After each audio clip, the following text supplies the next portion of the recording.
Hello, beautiful human. Welcome back. You are so welcome to be here, and I'm happy that you're here for part 5 of longing and sorrow as a practice. And this week, we are going to be thinking about and reflecting on letting go in a ceremonious way.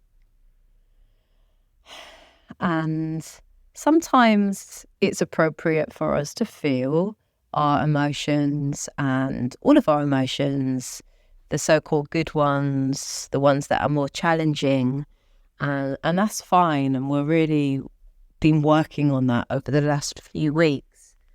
And other times it is more appropriate and more helpful to us to relinquish and to let go.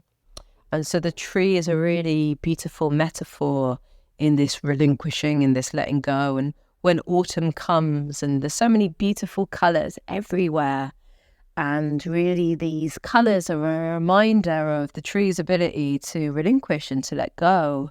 And they're also a sign of impermanence. Everything is changing. Everything is in a state of flux. And when I was walking in the woods one time, just by my work, I saw these trees, and they were literally falling right in front of me because there were big gusts of wind. And I thought, it's like the tree is crying. And I found this to really give me a lot of strength and a lot of solace. And I understand that sometimes we're not ready to let go, and it's not the right time to do so, but some things we can't hold on to. And we want to, but it's not helpful for us to. And it might be that there is an object that symbolizes the thing that you want to let go of. Maybe it's a letter that you wrote to someone, but you were unable to send. Or maybe it's a little trinket or keepsake that was gifted to you by someone, and they're not here anymore.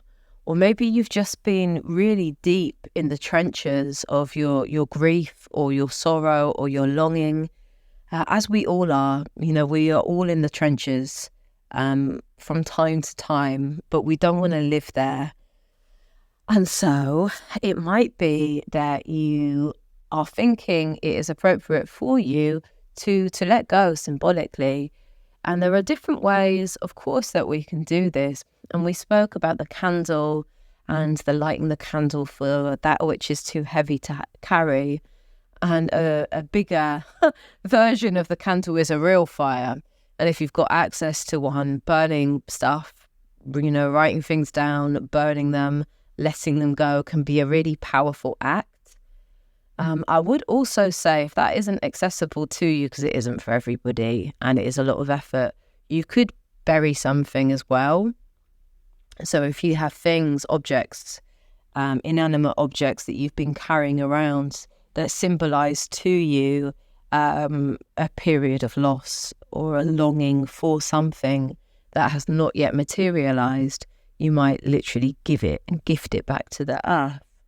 And this is a really powerful practice too. Another thing that you could do is you could let this go by talking about it. In talking therapy is a great place to start to relinquish and let go, or in circle. So if you have a group of peers that you gather with and you have the opportunity to share, it might be that by sharing this thing that you want to let go of, you are more able to do so. So some ideas. Another idea is a grief circle or a sorrow circle, where we gather intentionally to make space to honor the things that make us sad and make us sorrowful. And this can be a really powerful thing as well. And it's quite different if we're holding a circle for grief and for sorrow and for our longing, because then everybody in the circle has agency in whether they participate or not. And I think that's really important too, because some of the things that we are in the process of relinquishing and letting go of might be things that other people also experience. They will be things that other people experience. And often we don't know where the other person is at. So the other person having an opportunity to consent, to opt in or to opt out can be, really kind and really compassionate and necessary. So some ideas on how you can let go, and I will leave you to ponder those ideas. And there might be some that resonate with you, and there might be some that do not feel appropriate, and that's okay. And we'll do a short somatic practice. So encouraging you to find a place where you can be comfortable. And for some friends, that will be seated. And for other friends, that might be lying down. Taking your time to get as comfortable as you can. And again, if you feel comfortable and safe enough to close your eyes, you might do that.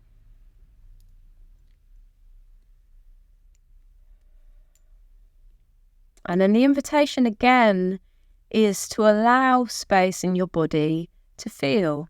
And we're not trying to force ourselves into thinking or feeling something that's really difficult.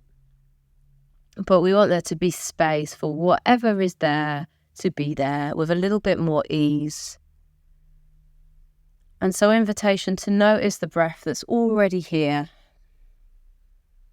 And you don't need to change it. And if you can, breathe in and out through the nose, doing so.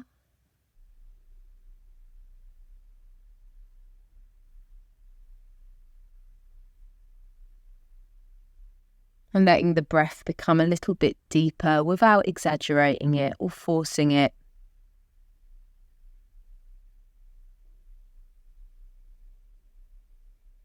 And letting that rhythm of the breath carry you through your practice.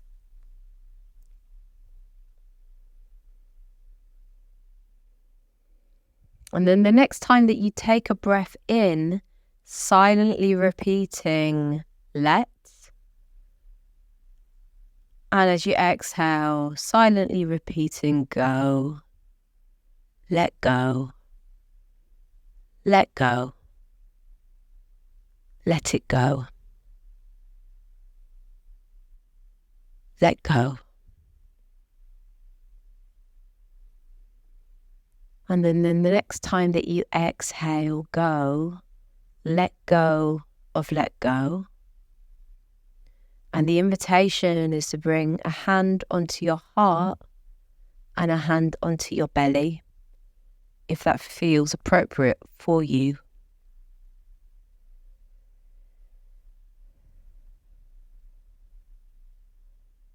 And then taking a deep breath in, visualizing receiving what you need to receive in this moment through that hand that rests on the heart or imagined hand on the heart. Holding what you need in the heart. And the next time that you take a breath out, visualize relinquishing that which no longer serves you through the hand that rests on your belly.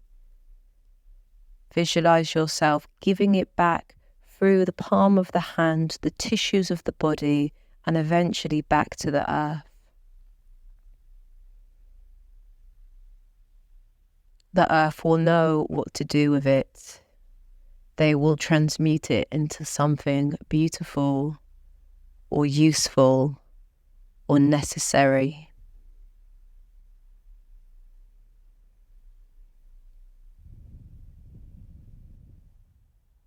And then letting go of the practice and coming back to your body, to the earth and the layers of the earth that are supporting you. Twinkling the fingers or toes. Perhaps taking a stretch, blinking the eyes open, or taking deeper rest.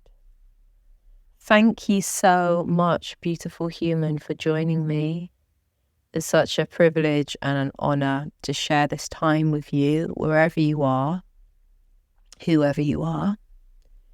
And I look forward to welcoming you back next week for our final practice with gratitude.